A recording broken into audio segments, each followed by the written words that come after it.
আমার নাম হচ্ছে বিশ্বজিৎ মণ্ডল। দীর্ঘদিন ধরে শিল্পচর্চার মধ্যে দিয়ে আমার জীবনটা কেটেছে এবং কাটছেও। বিগত প্রায় 50 বছর তো হয়েই গেছে।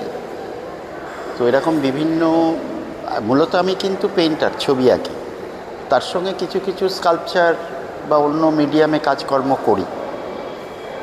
তো বহুদিন যাবৎ আমার একটা ইনস্টলেশন করার ইচ্ছা ছিল, এবং ইচ্ছাটা শুধু শুধু আসেনি।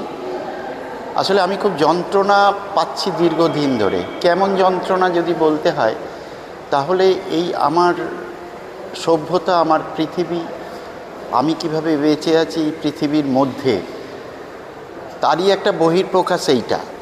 আসলে আমি বোঝাতে চেয়েছি যে আমি ভালো নেই। আমি মিন্স আমার এই ইনস্টলেশনটার মধ্যে যে স্কেলেটনটা আছে সেটা অ্যাকচুয়ালি আমি মিন্স আমরা সবাই। কারণ এই যে সভ্যতা গড়ে উঠেছে, এত সভ্যতা চারিদিকে, কিন্তু আমাদের ভালোর জন্য তো, আমাদের শান্তির জন্য তো, অথচ আমি কিন্তু দেখি শান্তিতে নেই।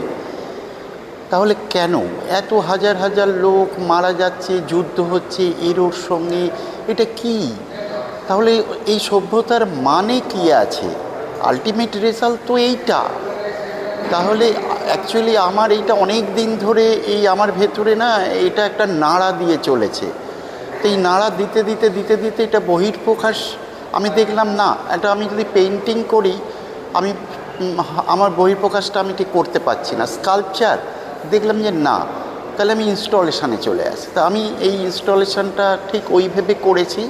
এই পুরো ব্যাপারটা হচ্ছে আমার একটা সভ্যতা। এই ড্রয়িং একটা, যেরকম সাদা কাগজের ওপরে আমরা পেন্সিল ড্রয়িং করি বা চারকোল ড্রয়িং করি, সেই একদম একটা ড্রয়িং করা আছে সভ্যতার একটা জাল, আর নিচে একটা লাল কার্পেট। এটাকে কিন্তু আমি কর্পোরেট বুঝিয়েছি। এখন যা কিছু হচ্ছে সব কর্পোরেটাইজ। এই যুদ্ধটাও কিন্তু তাই হচ্ছে। এখানে বসে ওই কম্পিউটারে কিন্তু যুদ্ধ হয়ে যাচ্ছে। তাহলে টোটালটা কর্পোরেটাইজ। এই লালটাকে বুঝিয়েছি একটা কর্পোরেট ফিলিংস দিয়েছি।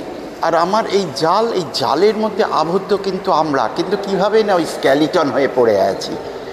আর এই আয়নাগুলো ব্যবহার করেছি আমি এই কারণে যে সাধারণ মানুষ নিজেকে যদি রিকালেক্ট করতে পারে, দেখতে দেখতে তার নিজের শরীর এবং তার নিজের যখন মুখটা পড়বে আরশিতে, এবং তার ভেতরে যে স্কেলিটনটা আছে, এই যে দুটো একটা রিয়্যাক্ট তৈরি হবে, সেই জায়গাটার জন্য আমি আয়নাগুলোকে ব্যবহার করেছি।